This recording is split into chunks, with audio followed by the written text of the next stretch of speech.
Welcome back. So today we're going to talk about parallel algorithms for the fast Fourier transform. So the Fourier transform is it's one of the most important tools in mathematics. And it basically lets you translate a signal from the space domain to the time domain. We're going to be talking about the fast Fourier transform, which is basically an efficient way of implementing the Fourier transform. And so because of this efficiency, the FFT has a very large number of applications. For example, in signal processing or in operations that we can do on polynomials and matrices, in like computing convolutions and filtering, in mathematics, in machine learning, and many other applications. And in fact, the FFT has been voted one of the top 10 most important algorithms of the 20th century. And so I think it's fair to say that if we did not have the FFT algorithm, then many things that we take for granted nowadays simply would not exist, right? So a lot of computer science simply is not possible without the FFT. Okay, so the FFT algorithm was popularized by these two people, Cooley and Tukey, in 1965. Okay, so they discovered this algorithm, but they weren't the first to discover it. So in fact, there have been different variations of this algorithm discovered even before Cooley and Tukey. For example, there was a variant known even back to Gauss back in 1805. Okay, so to describe the Fourier transform and the fast Fourier transform, we're going to begin with a bit of mathematics. So first of all, we're going to define something called a root of unity, an nth root of unity. So what we're trying to do is just solve this equation omega to the nth power equals 1. Okay, so of course one of the solutions is just 1 itself, but there can be other solutions. Especially if we allow for complex numbers. Okay, so in fact, the solutions to this equation are going to lie in the complex plane, and they lie on the unit circle in the complex plane. Okay, so we just take the unit circle and you break it into n even parts, and then each one of those defines a complex number which solves this equation. Okay, so all of these solutions, they can be represented in this form. Okay, so e to the 2 pi I times k divided by nth power. And then so here we have n solutions to this equation. And so for any k from 0 to n minus 1, we obtain one of these nth roots of unity. Okay, so we're going to write the, so these nth roots of unity, they differ by the same amount. Okay, so basically, if we start with this number omega n here, okay, so let's define omega n to be e to the 2 pi I divided by nth power, all right? Then all of the other nth roots of unity are just powers of this omega n. Okay, so we can take omega n to the 0th power, right? So that's going to be 1, right? And then omega n itself, omega n squared, and so on, up to omega n to the n minus 1st power. These are all roots of this equation. Okay, so now there are some important properties about these numbers. So the first one is that omega n to the nth power is equal to 1. Okay, so that's pretty obvious because omega n is one of the solutions to this equation. Okay, all right. So the next interesting fact is that if you take any k from 0 to n minus 1, okay? If you take omega n to the k plus n over 2nd power, okay, that is equal to negative of omega n to the kth power. Okay, so basically, one way that you can see this sort of pictorially. So what this is saying is that if you take any solution, okay, so omega n to the k plus n over 2 is one of these solutions, it's one of these roots of unity. So if you take any one of them, or sorry, let's begin with omega n to the kth power. Okay, so that's one of these roots of unity. And now if you add n plus n over 2 to the exponent, So that basically moves you by n over 2 solutions, okay? And that's going to move you halfway around the circle. And you see that when this happens, you're going to get negative of the value that you started with. So for example, if we're talking about omega n to the first power, okay, so like this value over here, okay? Now omega n to the 1 plus n over 2, right? So in this case, n is going to be 8 over here. So this is going to be omega 8 to the fifth power, okay? And you see that what you need to do is basically just move 4 steps, okay? So n is going to be 8 over here. So n over 2 is going to be 4 steps. So we move 1, 2, 3, and 4 steps. And that takes us to omega 8 to the fifth power. And that's indeed the opposite, okay, of omega 8 to the first power, right? And this holds for every k. Okay, and the final property is that if you take omega n to the kth power and then you square it, okay, then of course you get omega n to the 2k, right? However, this is also equal to omega of n over 2 to the kth power. Okay, so omega of n over 2, right? So this is so this omega, oops, it's hard to write down here, so let me write up here. Okay, so omega n over 2 is one of the n over 2th roots of unity. So basically that means that if you take this thing to the n over 2 power, right, then you're going to get 1 over here. Okay, yeah, so we have this fact, and as an example of this, so suppose you take, let's say this thing over here. Okay, so omega 8 to the third power, right? If you square that, you're going to get omega 8 to the sixth power. And this is one of the fourth roots of unity, right? So this omega 8 to the third power is one of the 8th roots of unity. But what this fact 3 is saying is that when you square it, you get one of these 4th roots of unity. In fact, you get the third 4th root of unity. Okay. Now the 4th roots of unity are just you know, if you take the unit circle and you break it into 4 parts, so those are the 4th roots of unity. Okay, so basically, you know, so let's see. So you got 1 over here, right? You got 1 over here, 1 over here, and then 1 over here. Okay, so these are the 4th roots of unity.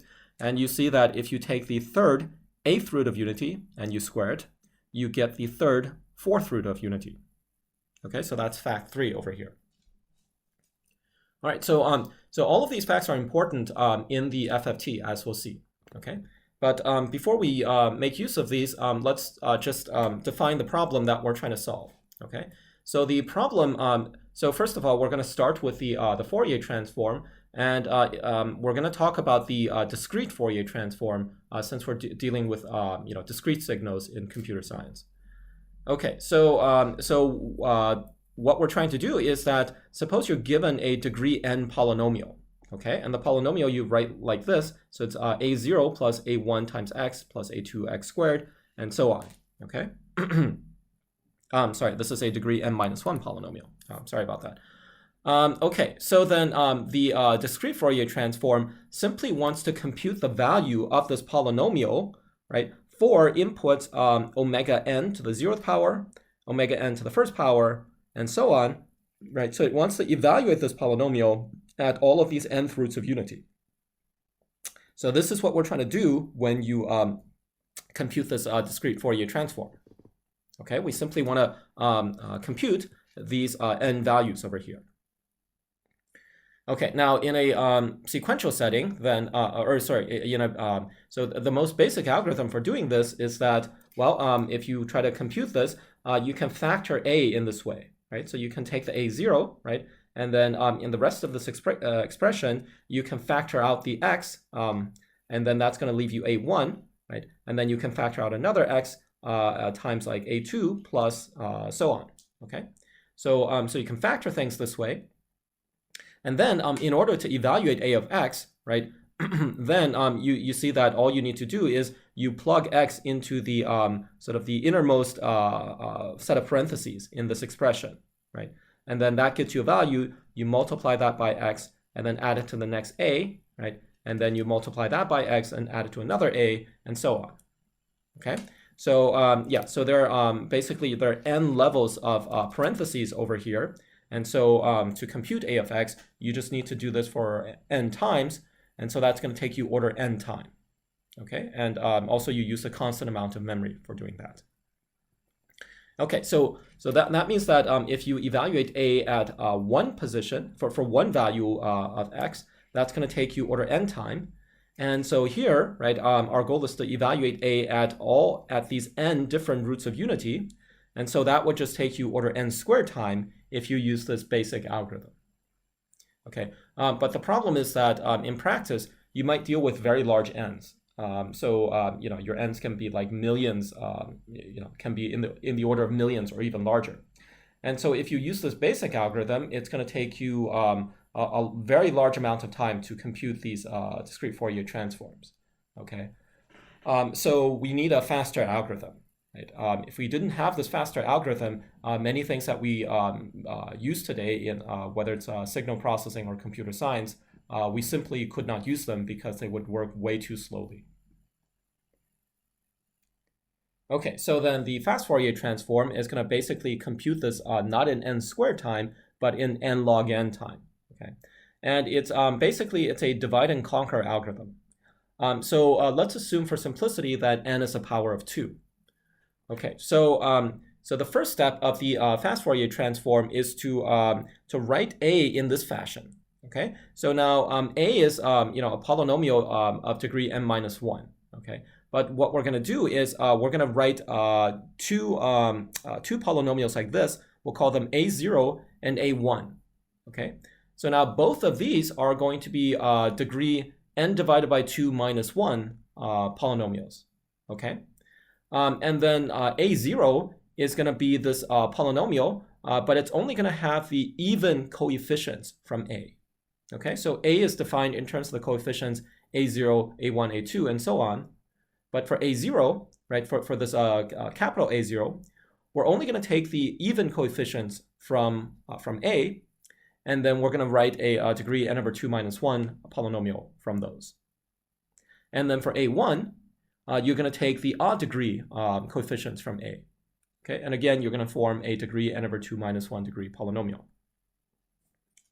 Okay, so so the reason we do this is because we can actually express a in terms of a0 and a1. Okay, because you can say that a of x is equal to a0 of x squared plus x times a1 of x squared. Okay, so the reason this is true is because if you take x squared and you plug it into a0, okay, so then all of these powers over here, right, all of these exponents are going to double. Right, and so this is going to end up being, what do we have over here? So we have n minus 2, okay? Okay, all right, so now if you do the same thing, if you plug x squared into a1, right, so then these things are also going to double, right? So then this is going to become n minus 2, right? But then we also multiply by this x over here, so that's going to put another x on top of these exponents. So these are going to become this stuff. Okay, so this is going to become a 5 over here, right? And then this is going to become n minus 1. Okay, so now you see that if you add together these two expressions, okay, then you get back exactly all of the terms of a. Okay, so this is why we have this this identity here for a. Okay, so now our goal was to compute compute a at these nth roots of unity, right? And so therefore, what we can do is instead of computing a at these nth roots of unity, right? We can compute. We can take all of these input values, these different roots of unity, right? We can square them, right? And then we can plug them into a0 and a1. Okay. And then, and then we do this computation. So, so this just involves computing a0 at all of these squared roots of unity. And then we have to compute a1 at the square of these roots of unity. And then also you have to take the a1 result and then multiply it by these original roots of unity. Okay, but if we do that, right, if we compute at these squared values, then we're going to get a evaluated at all of these original values. Okay, well, why would we want to do this? Why would we want to compute these at the squared values? Okay, the reason is that now we can make use of these different properties about the roots of unity. Okay, So the key property that we're going to use is that suppose you take suppose you take two roots of unity. Okay, so you're going to take omega n to the kth power over here. Okay, and then you also take omega n to the k plus n over 2 power over here. Okay, so these are basically, so we're going to think of sort of taking all of these n different roots of unity and pairing them. Okay, so you're going to take the very first root of unity and pair it with the middle one. Okay, so suppose you have like, 8 of these. Okay, 5, 6, 7, 8, right? Oops. Okay, so we're going to pair so then we're going to split these in half, and you're going to pair the first one from the first half with the first one from the second half, right? You're going to pair this one, that one, and then those. Okay, so that's how you should think of this. Okay, so therefore we're going to take the kth root of unity from the first half, and then pair it with the kth root of unity from the second half. Okay, all right. Now suppose you square these two values. Okay, so what you're going to get is if you square this guy, then you're going to get omega n to the 2k plus nth power. Okay, right? So then this is equal to omega n to the 2kth power times omega to the nth power, omega n to the nth power. Okay, but omega n to the nth power is equal to 1. And so therefore this term over here, right, we can just take that out. Okay, so therefore this is equal to omega n to the 2k power, which in turn is equal to omega n to the k squared. Okay, so basically what we're saying is that when you do this matching, okay, between these different roots, all right, if you square them, now you get exactly the same value. Okay, so originally, right, this value here, of course, is not equal to this value. Actually, they're opposites of each other. Okay, but if you square them, then you get the same value. Okay, so so the reason this is useful is because we said over here that we just need to evaluate a0 and a1 at these n different values, which are the roots of unity squared. Okay, so now there are n different. It seems like we have n different values here. Okay. However, what we can see by this property over here is that now if you take the first value over here and then you match it up with the middle value, right? And then you take the second value and then match it with the middle plus first value, and so on, right? So once you do this matching, so we're doing this matching over here, then these values become the same. Okay, so in other words, for this value, right, this thing is equal to the middle value in this list. Okay, and this value here is equal to the middle plus first value. Okay, so that means that instead of there being actually n different values over here, right, we actually have that there are only n divided by 2 different values over here, right? Because pairs of these values are equal to each other. And so this is great because now instead of evaluating a0 and a1 at these n different values, at these n potentially different values, it turns out that we just need to evaluate these two guys at n over 2 values. Okay, so now our problem becomes much smaller, right? Okay, so this is a great first step. And then one more thing is that now, so we have this property over here, right? So this basically just says that we only need to compute these nth roots of unity to the kth power squared. And then if you look at this expression, you get that if we use the third fact that we had from the previous page, right? Then you get that this nth root of unity to the kth power squared is actually one of these n over second roots of unity to the kth power. Okay, so in other words, you can write, so here we've already said that these values, instead of there being n different values, there are in fact only n over 2 different values. Okay, there are these values. Okay, and now we can say that each one of these values is not just a nth root of unity squared, it's actually equal to a n over second root of unity. Okay, so in fact, there are only n over 2 roots of n over second roots of unity. And so this set of numbers is exactly equal to all of the n over 2 roots of unity. Okay, so now we can see that when you want to evaluate a0 and a1 at these numbers, it's actually equivalent to evaluating a0 and a1 at these n divided by 2 different n over second roots of unity. Okay, it's the same as evaluating this a0 and a1 at these n over 2 different numbers. Okay, so now, so let's sort of summarize what we've said over here, okay? So our main goal is to compute this a of x, right? And so we split this into this expression over here, and we want to compute this at these nth roots of unity. However, as we saw, we do not need to compute these expressions at these n different values. Instead, you can compute these two expressions, these two polynomials, at these n divided by 2 different values. Okay, and now remember that a0 and a1, right, their degree are both n over 2 minus 1. Okay, so we're basically trying to evaluate these two n divided by 2 minus 1 degree polynomials at these different n over 2 roots of unity. Okay, so this is in fact another DFT. Okay, so this is going to be an n divided by 2 point DFT. Right, so currently here, right, we're trying to compute an n-point DFT. We have n inputs, okay? But instead, we've reduced this problem down to computing 2 DFTs, 2 n over 2 point DFTs. And so therefore, we can do this recursively, okay? We can compute a0 and a1 recursively at these n over 2 points.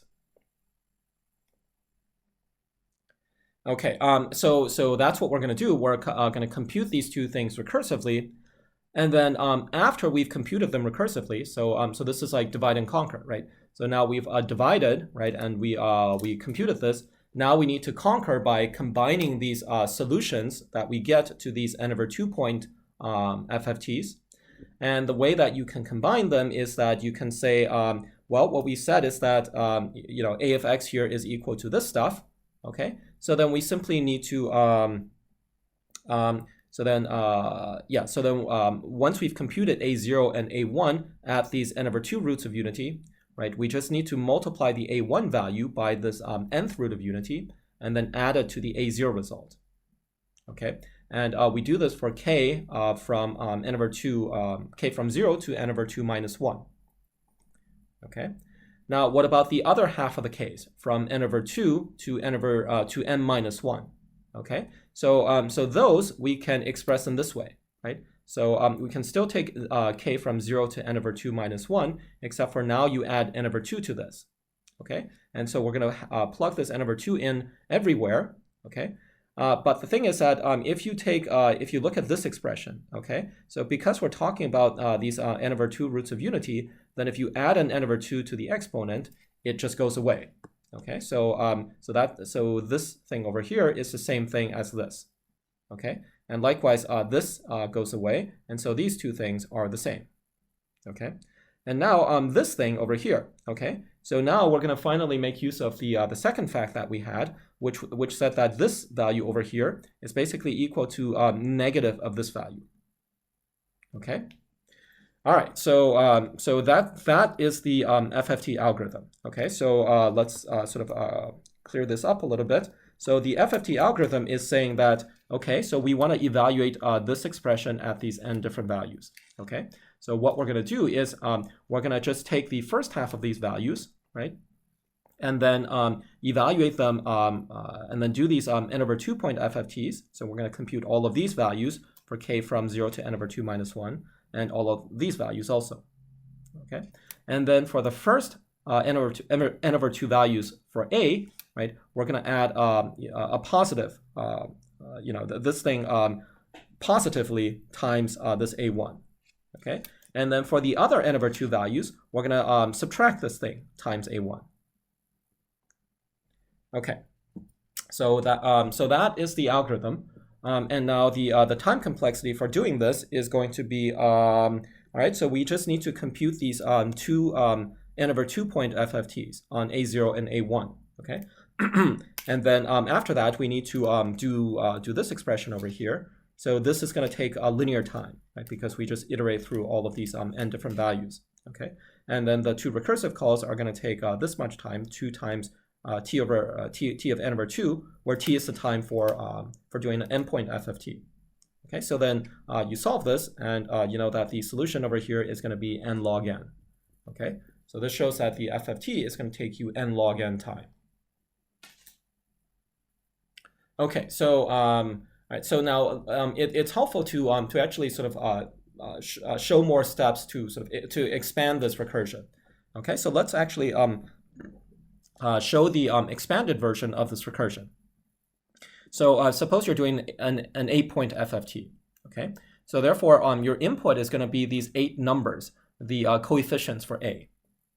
Right, and we said that the way we're going to do this is we're going to form this, this A0, the big A0 and the big A1 polynomials, right? And the A0 polynomial is going to have all of these even coefficients, and the A1 is going to have all the odd coefficients. All right, so that's the first level of recursion.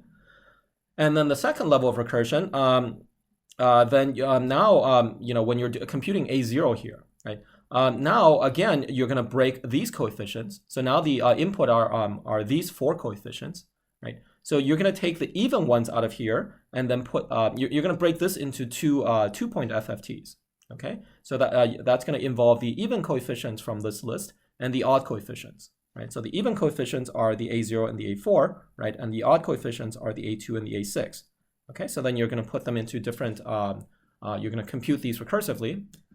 And likewise over here, right, you're going to take the even coefficients A1, A5, and then put them into one 2-point FFT, and then these guys go into the other 2-point FFT, okay? Yeah, so the algorithm is over here, right? We're given a list of n different A values, right? If it's just a single value, then the answer to the FFT is, then the polynomial is simply equal to A itself, okay? So then, of course, you just return A, right? And then otherwise, we're trying to do an n-point FFT. So you're going to compute this nth root of unity over here, right? And then you're going to take the even and the odd coefficients. You're going to recursively solve them, right? So this is going to get you basically n over 2. This is a list of n over 2 numbers, right? This is another list of n over 2 numbers.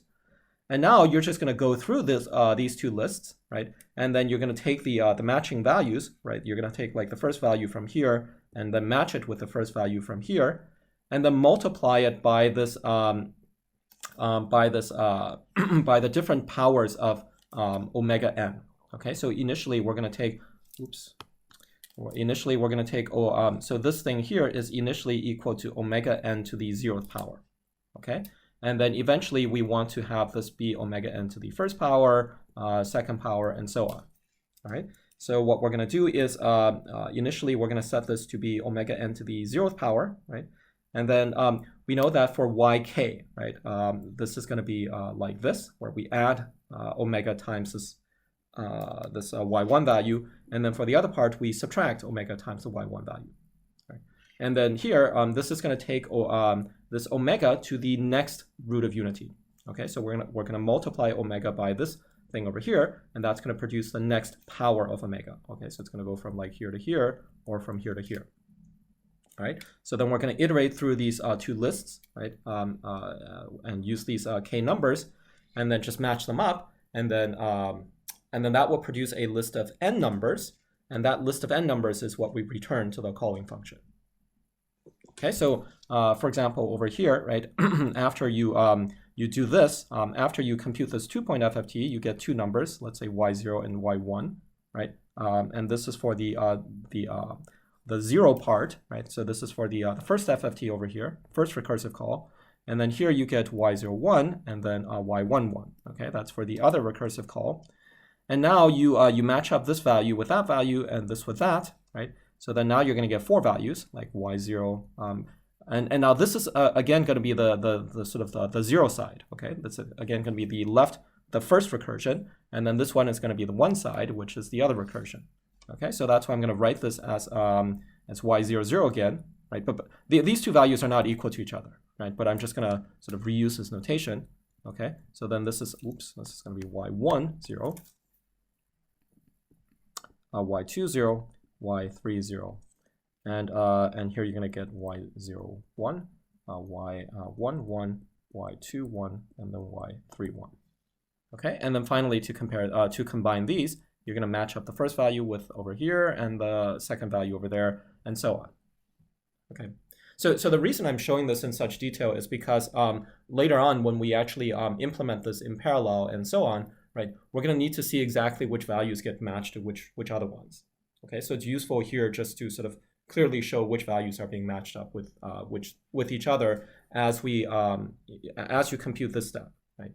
So all right, so that is the recursive FFT. And now, so we're gonna see. So now we're done with the sequential. Oh, one more thing. I need to talk about the order that these these values appear in. Okay. So if you look at the order of the final level of the recursion, okay. So the order is like A0, A4, A2, and so on. Right. So so what is this order? Okay, it's definitely not the original order A0, A1, A2, and so on. Okay. So it turns out that this order is actually what's called the bit reversed order. Okay. So what happens is now if you write out these coefficients, these indices, okay, in binary. In binary, okay, so then here you have basically you have 0 is 0 0 0, right? This is 1 1 0 0, right? This is 0 1 0, right? This is 1 1 0. This is 0 0 1, right? This is what is this 1 0 1, right?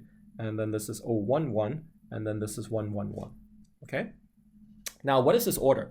Now suppose you take each of these binary representations and then you reverse all the digits. Okay, so for example, if you take the 1 0 0, right, you're going to change that, right? You're going to change it to 0 0 1. Okay, you simply swap the you just reverse all the digits. Okay, right? So this one doesn't change, right? But then this one would become like 0 1 1, and so on, right? So if you let's just do all of these. Okay, so this is 1 0 1, this is 0 1 0, this is 0 0 0, 0 0 0, this is 1 1 0, and this is 1 1 1. Okay. So now, if you look at these bit reversed indices, okay, now these actually are the binary numbers just listed in order, right? Okay, so so that means that these this ordering on the final values that you're sort of matching up, okay. So this is just the bit reversed order from the natural set of binary from the natural sequence of binary numbers, right? You take these binary numbers, you reverse all their bits, and then you get this sequence of numbers on the bottom level of the recursion. Okay, so so now we've seen this recursive formulation of FFT, right? But that's still a sequential algorithm. So now we're going to get to some parallel implementations of FFT. Okay, so the first parallel implementation is going to be based on circuits. So the circuits, this is not like a real computer. It's something that you could actually build in hardware, the circuit thing. Okay, so the way it works is that we're gonna build everything based off of this very basic circuit over here. So what this circuit is gonna do, so this is called a butterfly circuit. Okay, so it's just gonna take two inputs, right? Actually, it's gonna take like three inputs. Okay, so it's gonna take this y0 and y1 value, and then all it's gonna do is output this value over here and this value. Okay, so it'll take y0 plus this other value over here times the y1, right? And then it'll take y0 minus this other value times y1. Okay, so that's all it does. So that's our basic circuit. And now we're going to combine these circuits together in a way to compute the FFT. Okay, and so basically what we want to do is, so we saw the recursion tree for the FFT. Okay, so we're gonna use these circuits in order to implement this recursion tree. So for example, at the very bottom level here, okay, so what we want to do over here is just to take A0 and A4 and then we want to combine them. Okay, so how do we combine them? Well, right, we should combine them in this way. Okay, so we have this A0 value over here, right? And then we should, we have the A0 value, we should multiply by this omega. So at the very bottom level, the omega is just going to be 1, okay? And so we should take A0 plus A4, okay? That's this part over here, right? And then we should also compute A0 minus A4, okay?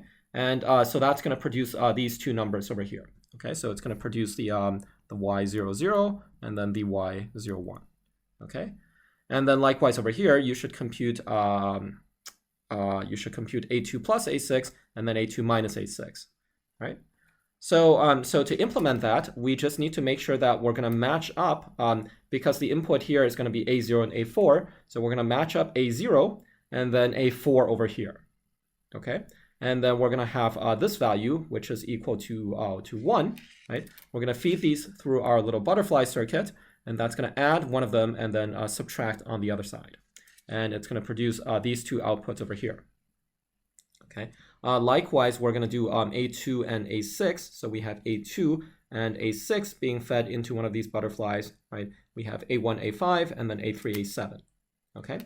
So yeah, so these four butterflies are going to implement the bottom level of the recursion. Okay, so then next we need to take let's see. So this is going to produce two values here, right? So we said that this is 0, 0, and then y1, 0, right? And then this is y0, 1, and then y1, 1. Okay, and we said that now we're going to take these two values and match them together, right? And then these two values and match them together. And what we mean by match them together is that so the matched values are going to go into one of these little butterflies over here. Okay, so then that is so then what we're going to do is you know, this value over here, right? That is the that's the y00 value, right? This is going to go into this butterfly, and the matching value is this thing coming from A2 over here, right? And so that's going to go into the other butterfly, and then the A4 and A6 get matched. So where do we have that? So we have the A4 over here, which is going to get fed into this butterfly, right? So this sort of circuit sort of goes underneath this part over here, and it's actually the input to this one. And then the A6 is the input over here, okay? And then likewise, you have A1, A3 being matched. So we have A1 going over here, and then what? We have A3 going over here, right? And A3, A7. I'm sorry, and then A5, A7, right? So 5 is going over here, and then 7 is going over here. Okay, yeah. So then this second stage over here, right? This is implementing, you know, this is implementing these two conquer stages. Okay, these two combining stages. Okay, and then finally we need to have to do the final conquer step, right? We're going to match you know, these values, the A0, you know, these two values, and then these two values get matched up and so on, right? So you see that you know, here we're going to take the A0 value, and then the other input is going to be the A1 value, right? Because we're matching the A0 with the A1, right? And then the A2 with the A3 is going to go, where do we have A2? So we have A2 over let's see, A0, A1, A2, A3. Okay, so then we have the A2 over here, and then we have the A3 over here, and so on. Okay, right, and so that's going to implement the second stage, or sorry, the final stage over here, stage 3. All right. Okay, so this circuit exactly reproduces this recursive formulation of the FFT, right? And all of these stages can be run in parallel. Okay, so each stage does multiple operations, but these operations are independent of each other, so we can do all of these stages in parallel. So in total, we just need 3 stages, right, for 8 values. And in general, if you have n values, right, then this recursion tree is going to have log n levels, and so for your circuit, it's also going to have log n stages. Okay, so this is a parallel circuit for computing FFT, which runs in time log n. All right, so so next we're going to see how to actually implement FFT on a real computer. Okay, so so the circuit is not really we don't have any architectures, any computer architectures that exactly implement the circuit. But now we're going to look at how to implement FFT on like a traditional parallel architecture. Okay, so so again, we're gonna be looking at which values we're gonna match up when we compute this these FFTs recursively. Okay, so this is still going back to this recursive formulation where you know, you have these values that you need to match up and then do this butterfly operation on. Okay, so the key is to figure out which values are being matched up. Okay, so all right, so then here we see that in general, so what is the rule for figuring out which processes to match up? Okay, so the rule is that basically, if you for example here, right, we're going to match the zero value, the zero value with the eighth value, okay? And you see, so we're matching up this value with that value. And so you see that these two guys, they only differ on the first digit, right, on the most significant digit, okay? And likewise, we're going to match up the 1 value over here with the 9 value. And again, you see that they only differ on the most significant digit, okay? So yeah, so we're now so this is called the binary exchange FFT algorithm. Okay, so it's also going to do if you have n values, it's also going to do log n stages. Okay, at each stage we just need to match up certain values and then do this butterfly operation on them. Okay, so now in the first stage, the values that you match up, you see that to find which values to match up, you simply take a value and then you flip the most significant bit, and that's who you match with. Okay, like for example, this 5 over here, right? If you flip this bit, right, then you're going to get 13. And so you see that x5 here is going to get matched to, let's see, to 13 over here. Wait, did I do that right? I think I drew that incorrectly. So I didn't follow my line carefully enough. All right. Okay, right. So it's going to get matched to this 13 over here. Okay, so so in the first stage, for the m equals 0 stage, right, the nodes that you get matched with are the ones that differ on the most significant bit. All right. Now for the second stage, right, again we're going to be matching up certain processes, but now the rule for which guys get matched up is now you're going to look at the second most significant bit, and that's who you get matched with. So, so for example, you know, this guy over here, right? If you flip the second most significant bit, right? So this is going to become a 1 over here. So then x3 is going to get matched to x7. Okay, so you see that here, x3 gets matched to x7. Okay, so in general, that is the rule. Okay, in the m equals 2 stage, right? You're going to use the third most significant bit, right? So you get matched to whoever it is that flips the third most significant bit. Okay, so for example, you know, this guy over here, right? So if you flip the third bit over here, you're going to get a 0, 1, 1, 1, and that is what, 7. Okay, so then this guy is going to get matched with 7. All right, and then in the final stage, you just flip the final bit, okay, the least significant bit. Okay, so that is the binary exchange FFT algorithm, and now so now we can implement this in a parallel setting. Okay, so let me just erase all this stuff because we don't need it. So now suppose you have P processors, okay? So we're doing m-point FFT, and let's say that you have P less than n processors. And for simplicity, assume that both n and P are powers of 2. Okay, so now let R be the log of n, okay? And then let D be the log of P. So what we're going to do is we're just going to split these m points evenly among the P processors. So we're going to give n divided by P values to each processor, right? And then each processor will also produce n divided by P output values. Okay, so in total, this is going to run for m-point FFT is going to run for log n time. Okay, so therefore they're going to be R stages of computation.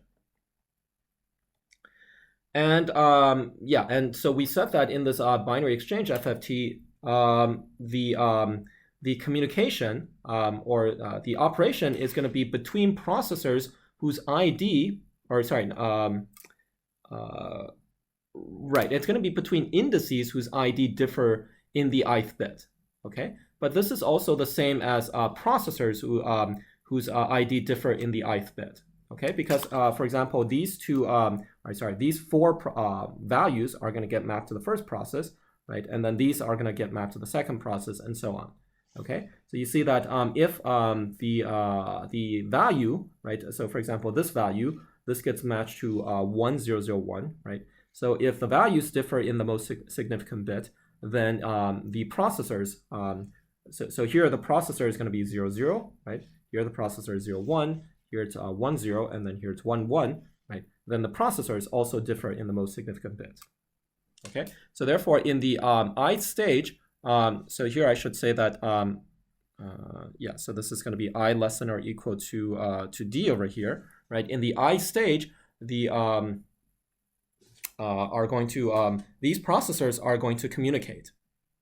Okay, so so you see that once we're so here d equals 2, right? And you see that once we're past the second stage, then we continue to have these butterflies, but this is being done within a processor now, right? Because the first processor is responsible for the first 4 of these values, right? So in the first stage, you need to actually communicate with, processor 0 needs to go talk to processor 2, right? Because that's who you do the that's who you do the butterfly with, okay? And then in stage 1, right, this guy needs to go talk with processor 1.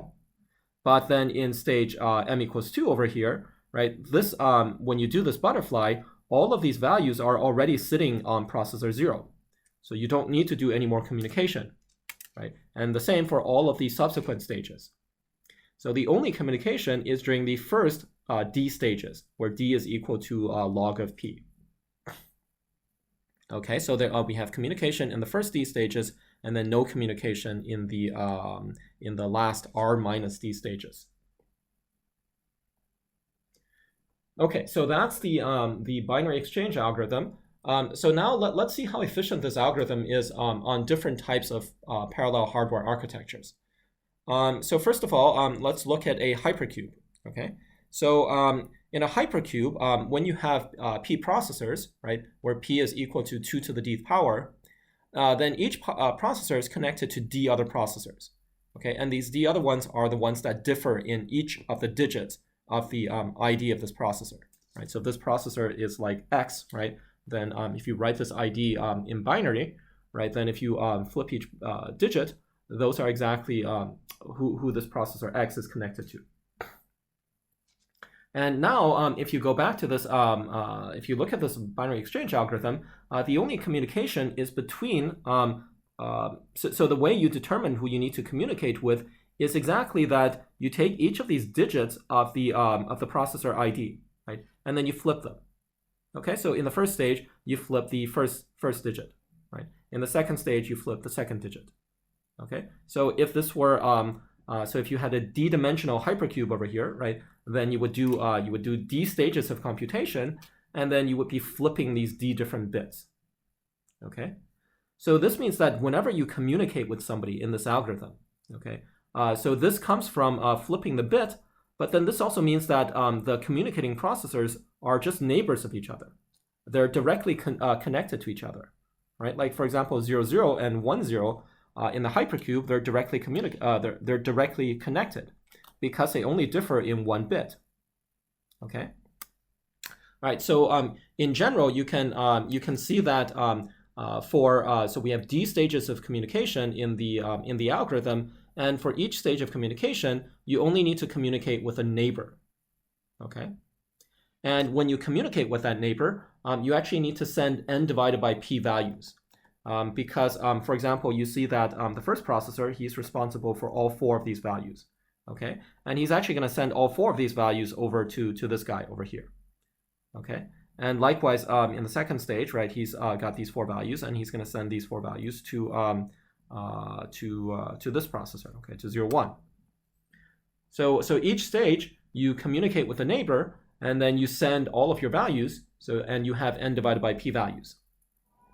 Okay, and then we do this for d equals log of p number of stages. Okay, so therefore the total amount of communication is for each stage it's just going to be ts plus tw times n divided by p. Okay, because you're talking with a neighbor and you're just sending that many values. And if you do this for log p rounds, then the total communication time for each processor is going to be this expression over here. Okay, now each stage also does n divided by p amount of computation, right? Because let's see, every time you get one of these values, okay, so like if you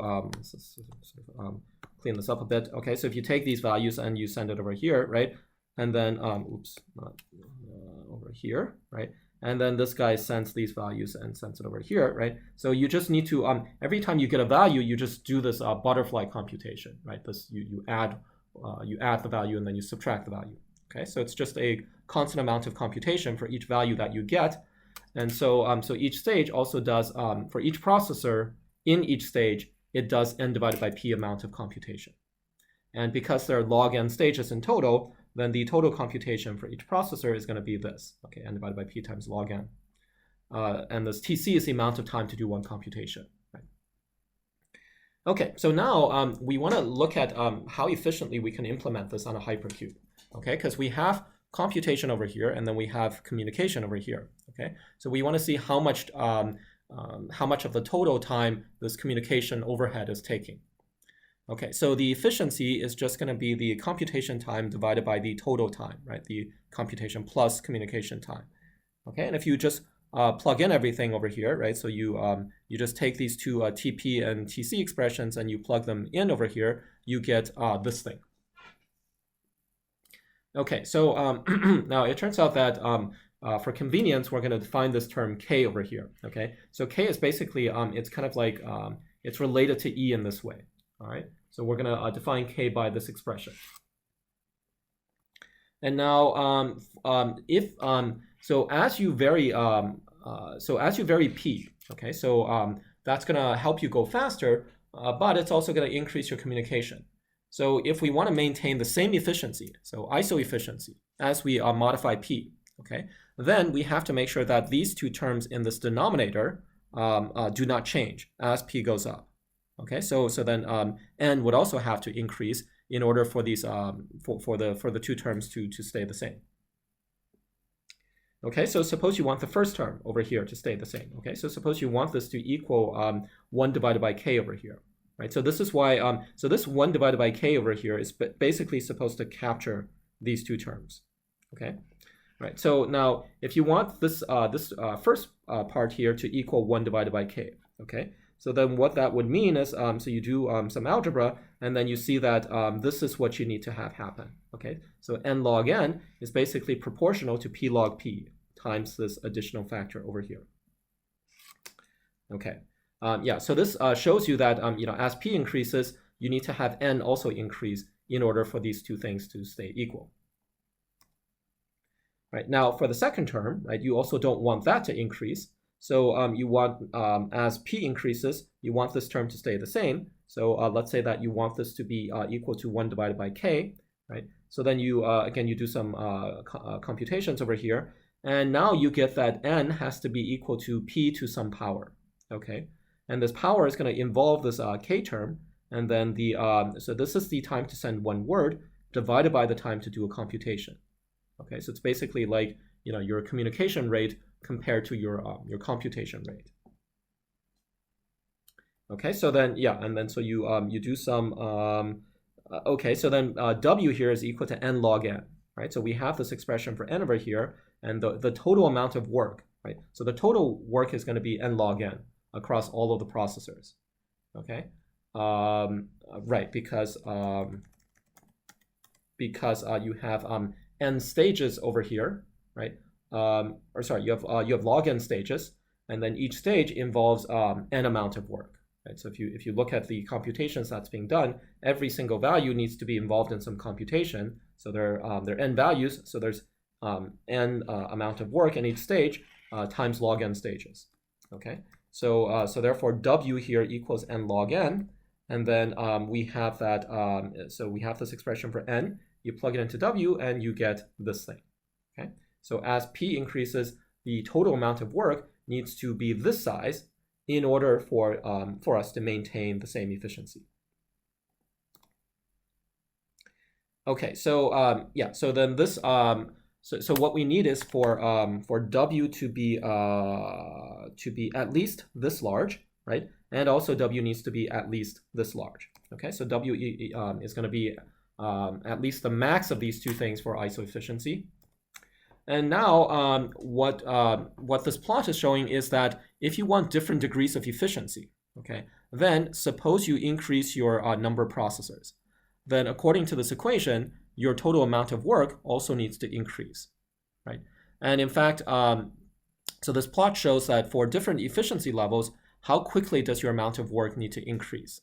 Okay, so basically, like here, if you're shooting for a low efficiency, okay, so then you can plug this 0.2 in for here, and you can get a value for k. Oh, I'm sorry, I forgot to label these. So this is for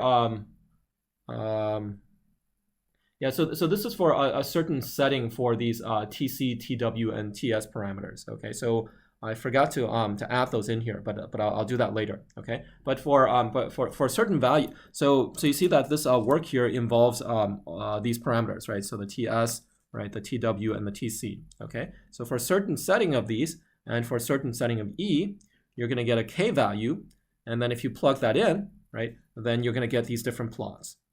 So the upshot for the plot is that as you want higher and higher efficiency, right, then your problem size has to grow with the processor count, and it's got to grow very, very quickly. Okay, if you just want to shoot for low efficiency, your work has to grow with the processor count, but not very quickly. But if you want much higher efficiency, right, then the work is going to grow much more quickly with the processor count. Right? So in particular, it's going to grow like this. Okay, so it's going to be p to some power, where this power is going to involve k. And as you increase efficiency, then k is going to get larger, and so this polynomial over here is going to get larger also. Okay, so that is the binary exchange algorithm, and then this is the efficiency on a hypercube. Oh, okay, I'm sorry. So these are the values. Okay, so these are the settings for the TC and the TW and the TS parameters.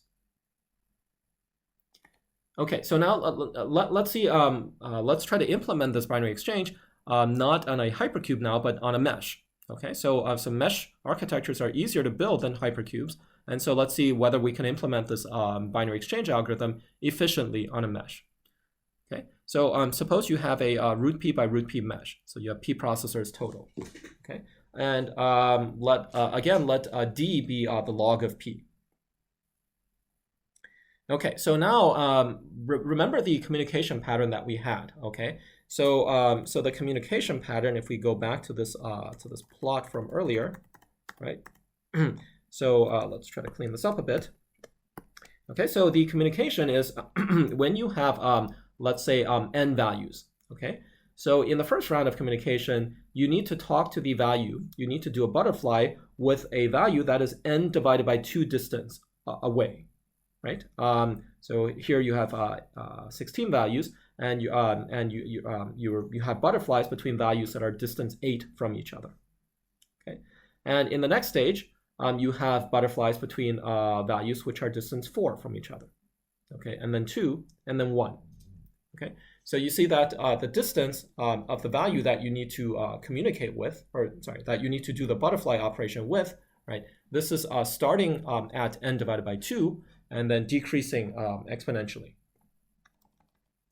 Okay, so that means that when you're talking about the mesh, okay, now suppose initially we distribute the values this way. Okay, so we have, so we're trying to do, let's say, a 64 point FFT over here, right? And we're just going to distribute the values row-wise. Okay, so now that means that in the very first stage, right, the 0 value needs to talk with a value that's 32 away. In the second stage, the 0 value needs to talk with a value that's 16 away, right? And then 8, and then 4, and then 2, and then 1. Okay. Now let's see where these values are located on the mesh.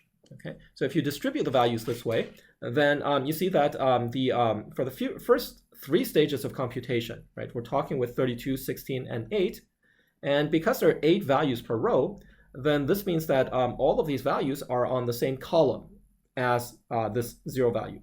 Okay, so 0's communication is initially with the values that are on the same column. Okay, and then after the third stage, it's going to be communicating with 4, 2, and 1, and these are going to be on the same row. Okay, so yeah, and this actually holds for any process. Okay, so for example, 37. Initially, it needs to talk with somebody who is distance 32 away. Right, so 37 plus 32 is 69, right? But then you need to take that modulo 64, and so that's 5. Okay, so initially 37, value 37 and 5 are going to do this exchange, a butterfly exchange. Okay, and then you talk with somebody who's distance 16 away, who is over here, and then distance 8 away. Okay, so for the first 3 stages, the communication is just along the same column. And then after the third stage, right, you're going to talk with somebody who's distance 4, and then 2, and then 1 away. Okay, and those are going to be on the same row. So this just shows that for every process, for the first, so if you have a d equals log p over here, okay, then for the first d over 2 rounds, the communication is going to be with the processors in the same column, and then for the next d over 2 rounds, for the last d over 2 rounds, it's going to be with the processors in the same row. Okay, so again, you have if you have d equals log p, then again you're going to have just d rounds of communication. Okay, you could have so you could have n is larger than p. So so in that case, the total number of stages that you run is going to be let's see. So if you define r equals log of n. Okay, so in total you're going to run for r stages of computation. Okay, but you're only going to have d equals log p stages of communication, because once you're so this is going to be in general larger or equal to that, right? Because once you've done the first d stages, then after that all of the communication will be within a processor itself. Okay, so right, so as we saw with the right, so you see that once you're past stage what is it, stage D over here, right, then the communication is just within a processor. Okay, so then right, so then we have that we have this communication pattern first with the guys in your column, and then with the guys in your row. Okay, now when you're doing this column-wise communication, let's see. So the distance of the node that you're communicating with, okay, is going to be like this. So for the first d over 2 rounds, we're communicating with the guy in the column, and the distance is gonna decrease, right? So initially, it's just gonna be 2 to the d divided by 2 distance. Okay, initially it's sort of like halfway down the column, and then a quarter, and then an eighth, and so on. Okay, and the same thing for the rows. Okay, so and this is happening for all of the processors in the column. Okay, so in the first round, right, this guy is talking with this guy, right? This one is talking with that one, and so on. Okay, so so because it's happening with everybody, then if you we have these edges in the mesh, right? Okay, so then if you look at one of these edges, you have a lot of paths that are crossing this edge. Okay, so for example, this edge over here, right? Well, this communication needs to use this edge, right? And then this communication is going to use the edge. So all of the communications are using that edge. So you have a lot of congestion on certain edges. Okay, and in fact, because you're communicating this distance away, okay, you can see that the amount of congestion on a edge in this column is also going to be this in the nth round. Okay, so the congestion does decrease as the rounds get larger, right? However, for the initial rounds, you're going to have a lot of congestion on these column edges. Okay, and then once you get to the communication among the rows, right? Then again, for the first few row communication rounds, you're going to have a lot of congestion, right? And the congestion decreases over time because over time you communicate with nodes which are closer to you, and so you have less congestion. Okay, but you have this type of congestion. And so, so once we have this, then now we can compute how much time it's going to take to implement this on a mesh.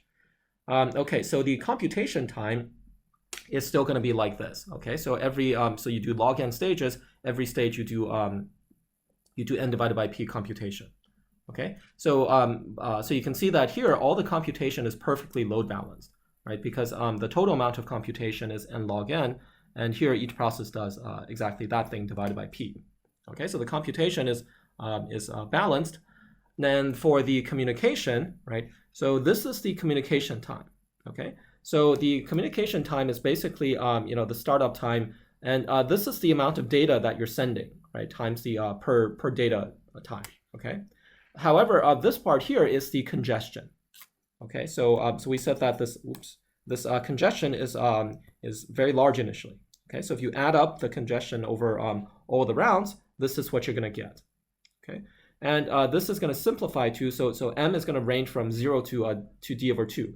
Okay, so and then so we have d is equal to log p, right? So therefore 2 to the d over 2 is going to be root of p. Okay, and so so this whole thing is going to simplify to something like this. Okay, so basically n divided by root p over here. All right, so now in terms of efficiency, we so this is going to be the computation time divided by the computation plus the communication time. Okay, so if you do that, if you simplify everything, right, so you get, yeah, you're going to get, let's see, how do we get this? So this term is n divided by p. Let's see, so the communication time, okay, oh, okay, right, yeah, so this thing here divided by that, right, that's going to get you this term. Yeah, sorry about that. I spaced out, and then this thing divided by that is going to get you that term.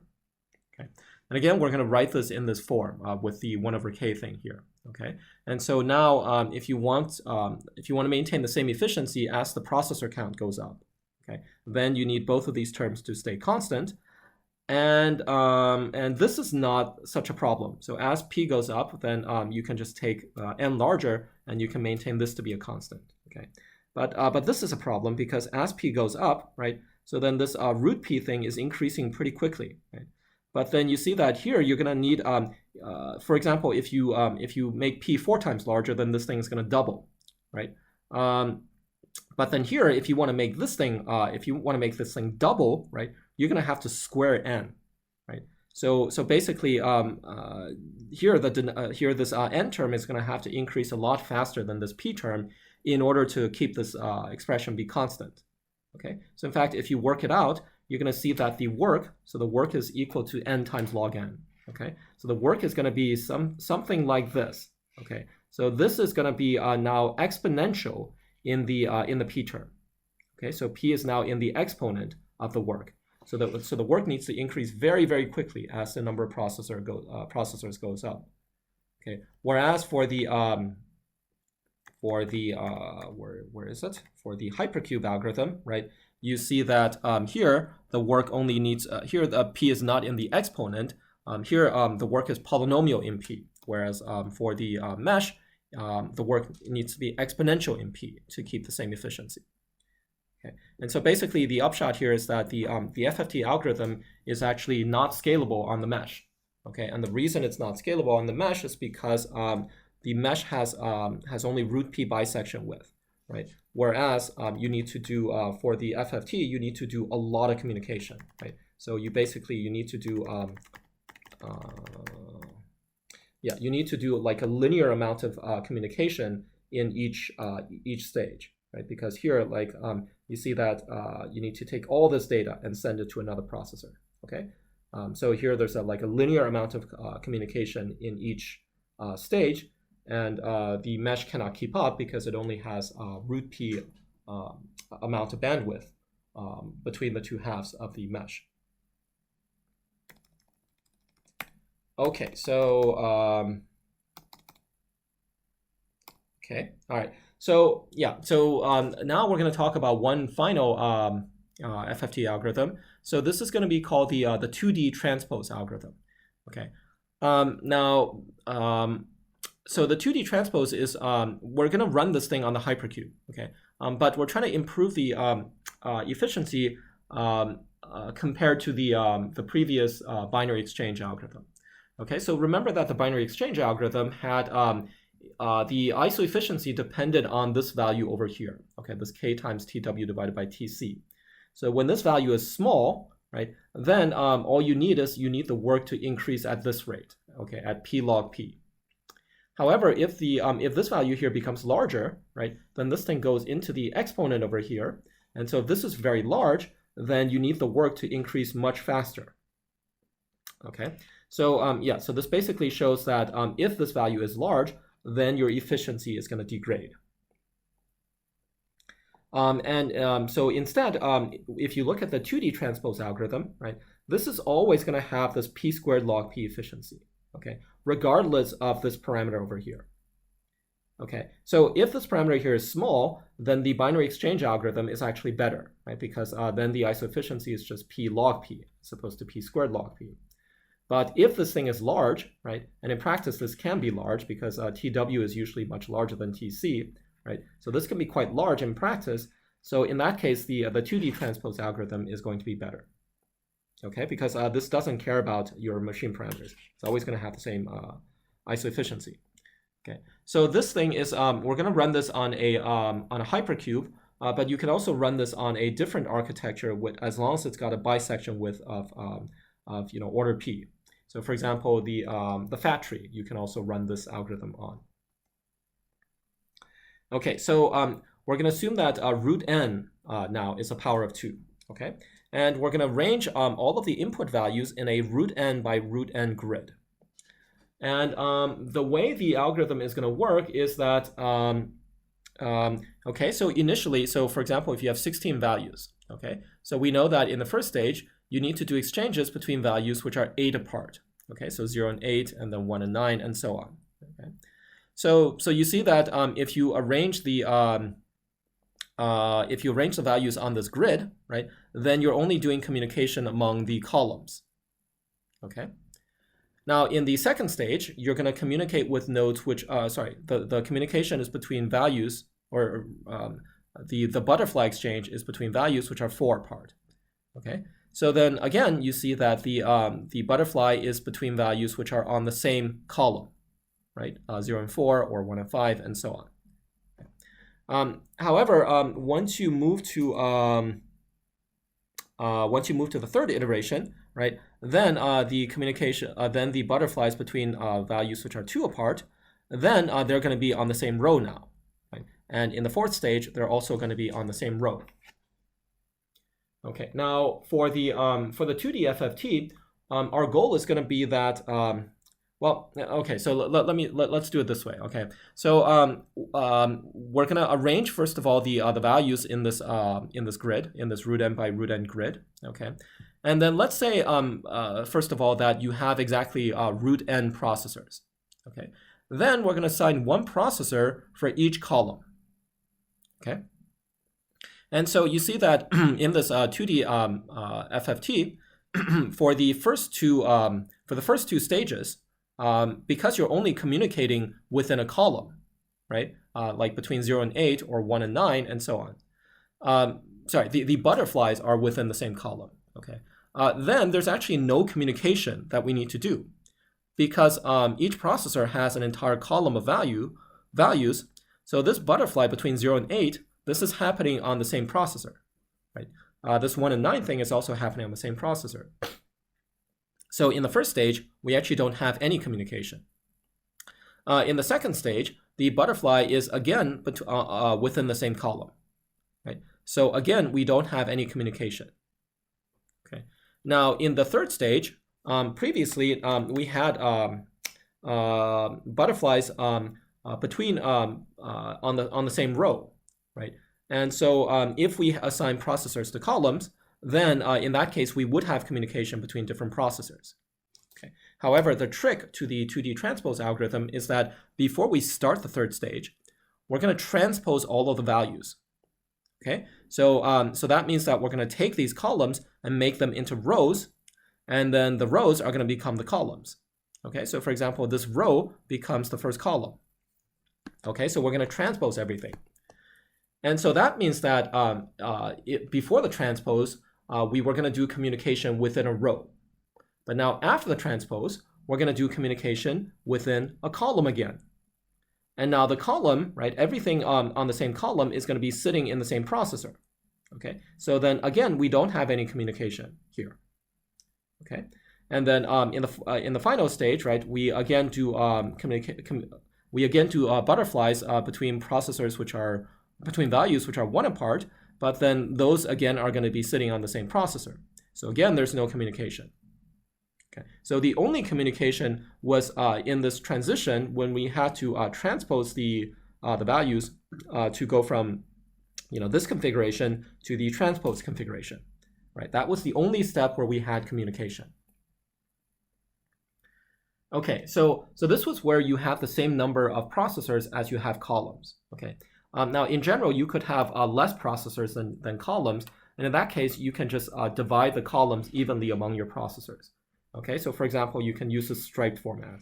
So so here you have 4 processors, right? And you assign the columns to the processors like 1, 2, 3, 4, 1, 2, 3, 4. Okay, but when you do this, you can see that still you only have this one time when you need to communicate to do the transpose. Okay, right? Because otherwise, all of these values are sitting on the same processor. Okay, so so now we can go figure out the efficiency of this algorithm. Okay, so all we need to we're going to look at the computation cost, and then for the communication, it's just going to be the cost to do the transpose. Okay, so first of all, the computation. So now if you have P processors, right, then each processor is going to be responsible for root n divided by P columns. Okay, and each of these columns has size root n. Okay, so you can see that the computation it does for each stage is going to be the product of these two things, right? And then there are log n stages, and so the total computation is going to be this. Okay, it's just going to be n log n divided by p. Okay, so it's again it's completely load balanced. And then the only communication is for the transpose. Okay, so for the transpose, if you go back to one of our earlier lectures on doing collective communication, right? So here we need to do the all-to-all personalized communication, right? That's how you do the transpose. And whether you do this on a hypercube or any other architecture which has theta p bisection bandwidth, then you're going to see that it's going to take this much time, okay? Because each time you're sending this amount, each process is sending this amount of data, right? And you're doing all-to-all personalized, where each process has that amount of data, and so this is the amount of time you're going to take. Okay, so then now if you look at the efficiency, it's just going to be the computation time divided by the and the communication time. So you have these two terms. You have the computation divided by this term, and the computation divided by that term. Okay, and so yeah, so it's going to come out to this, right? So we want both of these terms to be constants, and so in order for the first term to be constant, you need n log n to be at least as large as n squared, right? And then for this other thing to be constant, okay, well this just decreases with n. Okay, so we can sort of ignore that term. Okay. And all right, so we also have that root n has to be at least as large as p. Okay, because you can't use more processors than columns, right? In this algorithm, you can only have as many. The maximum number of processors is the number of columns that you have. Okay, so therefore you have that n is going to be at least p squared, has to be at least p squared, and so the total amount of work w is n log n, and so this needs to be at least p squared log p in order to maintain ICE efficiency. Okay, so so this basically says that yeah, so we have this transpose algorithm, and in most scenarios it will be better than the binary exchange algorithm, unless you have like a very fast, unless you can achieve very fast communication, right? So if this TW here is very small, then the binary exchange is actually going to be more scalable than the 2D transpose. Okay, so that's all we have for this lecture. I'll talk to you guys next time.